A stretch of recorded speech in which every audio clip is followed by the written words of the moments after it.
Does knowledge get passed up or does it get passed down? It depends on the culture. So traditionally, we like to think that knowledge gets passed down. And those are what anthropologist Margaret Mead calls post-figurative cultures.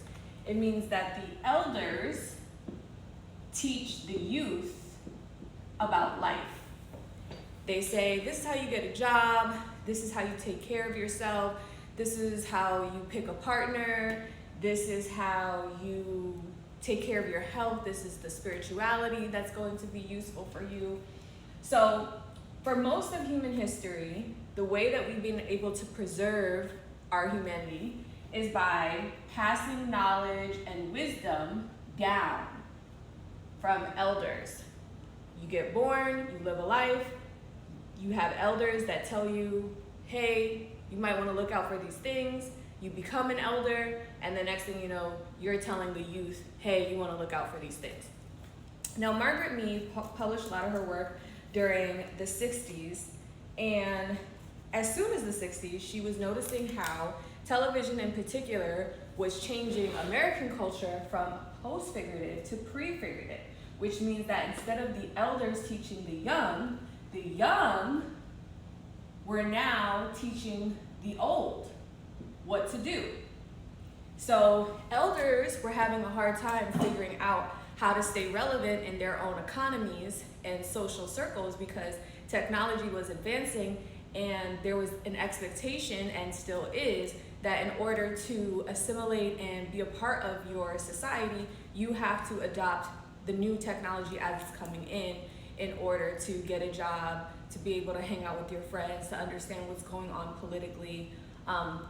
So we now live in a pre-figurative culture where instead of knowledge being passed down, knowledge is being passed up. Now this makes us question how much value is in the knowledge of the young.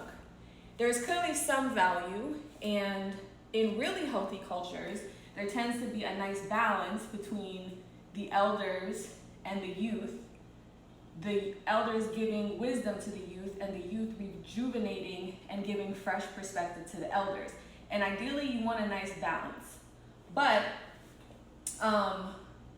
when we're talking about our youth, and our youth that has little to no context of the analog world, the pre-digital world, or a world with less or no screen time, it makes us question how valuable is the knowledge that they have. Now again, I'm not writing off them as completely invaluable, but I think it's a fair assessment to say, let's question how valuable their knowledge is, and is this the source of knowledge we want as the source of knowledge for our entire culture? Does this make sense? So to give you some examples of this, right? I had a presentation where there was a picture of an elderly, it was a picture of a cassette talking to an iPod. And the idea is that how is the old person who came up in a different economy where the expectation was you go to school, you get a job, your school helps you get the job, and the economy is based on whatever's happening at that time technologically. That knowledge becomes less valuable over time because our tech adoption makes it so that the advice your elders gave you no longer apply, because the world they grew up in no longer exists.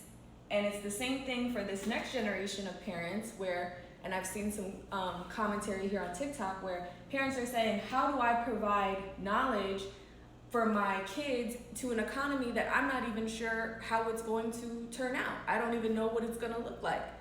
We're moving so fast. How do I properly prepare my children for a world that I can't even really fathom?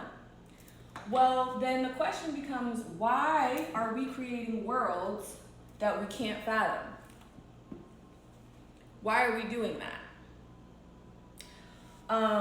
And again, when we have shifted into a prefigurative culture, what knowledge is getting lost that we would have typically gotten in a post-figurative culture.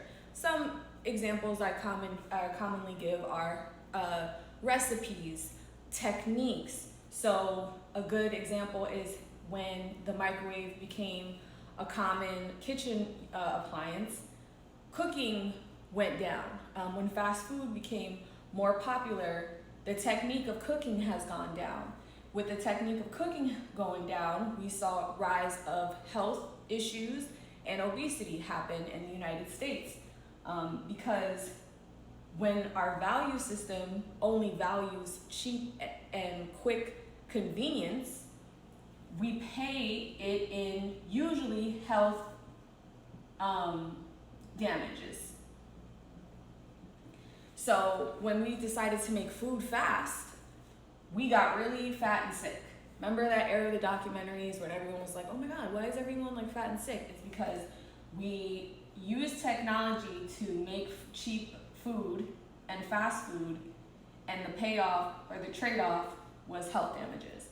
So now what's happening is we're using that same value system to make media, and we're also dealing with health damages because now our media is junk, mostly junk media.